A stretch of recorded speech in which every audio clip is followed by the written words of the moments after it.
Hey everyone, it's Melissa from the Hug Strap. I'm here today to teach you just a few finger independence exercises that are good warm-ups for when you practice. I know I've talked before in some of my videos about how important it is to learn some scales so that you can learn how to practice, and that's true. You definitely should learn those as well. But sometimes you're having a hard time, spreading out your fingers and pressing into the strings with any kind of measurable force. Sometimes that's like a skill you have to develop. You need to build up that muscle and create a little bit of muscle memory in your hand in order to be able to do that. So there are a few independence exercises that you can do, finger independence exercises that you can do that will help get you on the path to making those chords. So the first one is just going to use your index finger and your ring.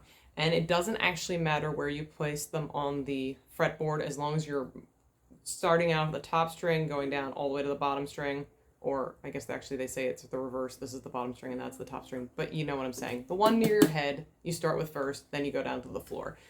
So for today, I'm just going to pick the 3rd fret, and I'm going to place my index finger on there, and I'm going to pluck that string. And then I'm going to take my ring finger, and I'm going to put it on the 5th fret. So you want to make sure that there is 1 fret of difference between your 2 fingers.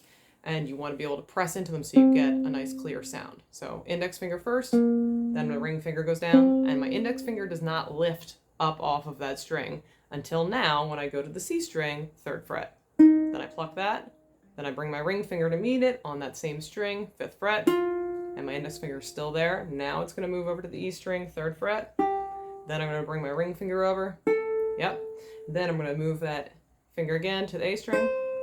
Then I'm going to move the ring finger. So what you want to work towards, you go slow in the beginning because you just want to make sure you're getting nice, clear, ringing notes, that your thumb should be back here on the fretboard, which for some of you may be an adjustment. Maybe you're not how you usually do things. And believe me, learning how to do that for certain chords will really make it easier to make those chords, like bar chords. You need to be able to move your thumb back.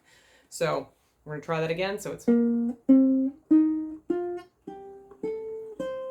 So go nice and slow in the beginning, and once you've got the hang of it and you're not lifting up that extra finger once you go to the next finger, you can go a little faster. But you want to make sure that you're still keeping that finger down. So see how my index finger did not lift up? That's the point of the exercise. Boom, boom, boom, boom, boom, boom, boom. So this would just be a warm-up that you do. So that's number 1. Number 2, you're going to use your middle finger and your pinky, same place. So now my middle finger goes down on the 3rd fret, and my pinky goes down on the 5th fret. Same string, and then I keep moving it.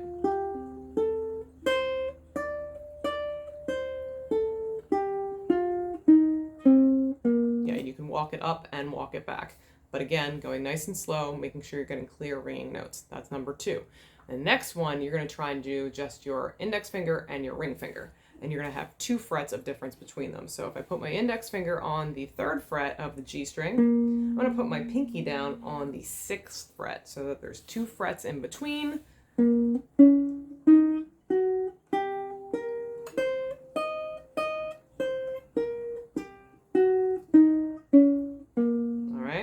And these would be exercises, like I said in the beginning, that you use just to warm up. So when you start and sit down to practice your ukulele, you should structure your practice so that you get better. So the idea would be you do a few finger independence exercises, much like you would if you're a vocalist. You warm up your voice, you do a few scales, you maybe do like some trilling with, that kind of stuff. You have to warm up your hand too. So you're going to do these finger independence exercises. You're going to do maybe like a C major scale or something else that you've learned, which we also have videos for. You should learn some scales. And then you would maybe start in with a song that you're learning. So for example, if I'm learning a song that I'm having a little bit of a difficulty between transitioning between chords, maybe I practice those chord transitions first before I try playing the song. So maybe I'm going from an F to an A minor and I'm having a hard time with that. I'm going to keep practicing. Or if I'm going from a G to a D7, I'm going to keep practicing that before I go to play the song. And then you would play the song. So the idea being that you're kind of making little building blocks for success. So if you do these little things, just these little tiny baby steps, they don't take a whole lot of time, but they will yield great results if you're consistent and do them. All right, let me know if you have any questions or comments, or if there's any other tips that you want on how to get better at the ukulele. That's what I'm here for. All right, thanks.